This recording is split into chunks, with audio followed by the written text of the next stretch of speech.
ಎಲ್ಲ ಸ್ನೇಹಿತರಿಗೆ ನಮಸ್ಕಾರ. ಜ್ಞಾನಗಂಗೋತ್ರಿ ಸ್ಪರ್ಧಾತ್ಮಕ ಪರೀಕ್ಷಾ ತರಬೇತಿ ಕೇಂದ್ರ ವಿಜಯನಗರ ಬೆಂಗಳೂರು. ಸ್ನೇಹಿತರೆ, ನಾವು ಒನ್ ವರ್ಡ್ ಸಬ್ಸ್ಟಿಟ್ಯೂಷನ್ ಏಕಪದ ಬದಲಿಯನ್ನು ಕಲಿತಾ ಇದ್ವಿ.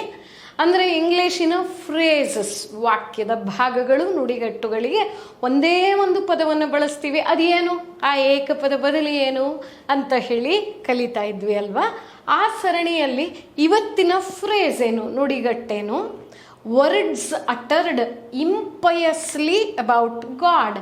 ಪಯಸ್ ಅಂತ ಹೇಳಿದ್ರೆ ಸೇಕ್ರೆಡ್ ಅಂತ ಹೇಳಿಬಿಟ್ಟು, ಅಂದರೆ ಅದು ಪವಿತ್ರತಮ ಅಂತ ಹೇಳ್ತೀವಲ್ಲ, ಅದಕ್ಕೆ ಪಯಸ್ ಅಂತ.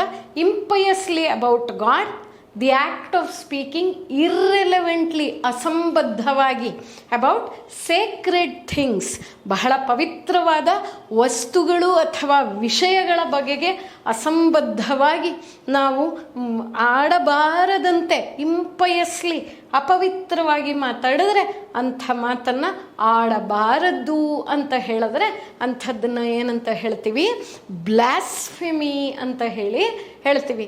ಬಹಳಷ್ಟು ಜನ ಅಥೀಸ್ಟ್ಸ್ ಅಥವಾ ಅಗ್ನಾಸ್ಟಿಕ್ಸ್. ಅಥೀಸ್ಟ್ ಅಂದರೆ ದೇವರಲ್ಲಿ ನಂಬಿಕೆ ಇಲ್ಲದವನು, ಅಗ್ನಾಸ್ಟಿಕ್ ಅಂದರೆ ಇದಾನೋ ಇಲ್ವೋ ಅನ್ನುವಂಥ ಬಿಲೀಫ್, ಗ್ಯಾರಂಟಿ ಇಲ್ಲದವನು ಅಲ್ವಾ.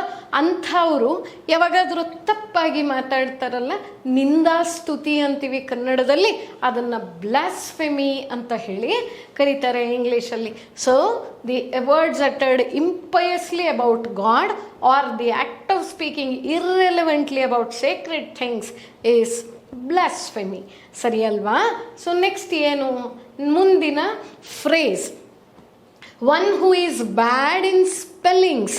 ಉಚ್ಚಾರಣೆ ತಪ್ಪು, ಬರೆಯುವಾಗ ಕಾಗುಣಿತವನ್ನು ತಪ್ಪು ಬರೀತಾನಲ್ಲ, ಇವರನ್ನೇನಂತಾರೆ, ಕ್ಯಾಕೋಗ್ರಾಫರ್ ಅಂತ ಹೇಳಿ ಕರೀತಾರೆ. ಇಲ್ಲಿ ಯಾಕೆ ಈ ಚಿತ್ರ ಅಂದರೆ ನೋಡಿ, ಮತ್ತೆ ಬಿಲ್ಡಪ್ ಎಷ್ಟಿದೆ ಅಂತ ಹೇಳಿಬಿಟ್ಟು, ದೊಡ್ಡ ಟೇಬಲ್ಲು, ಅದಕ್ಕೊಂದು ಟೇಬಲ್ ಲ್ಯಾಂಪು, ಅದಕ್ಕೆ ಬರೆಯುವಂಥ ಕೂರುವಂಥ ಶೈಲಿ ಎಲ್ಲ ಚೆನ್ನಾಗಿದೆ, ಬರೆಯೋದು ಮಾತ್ರ ತಪ್ಪು.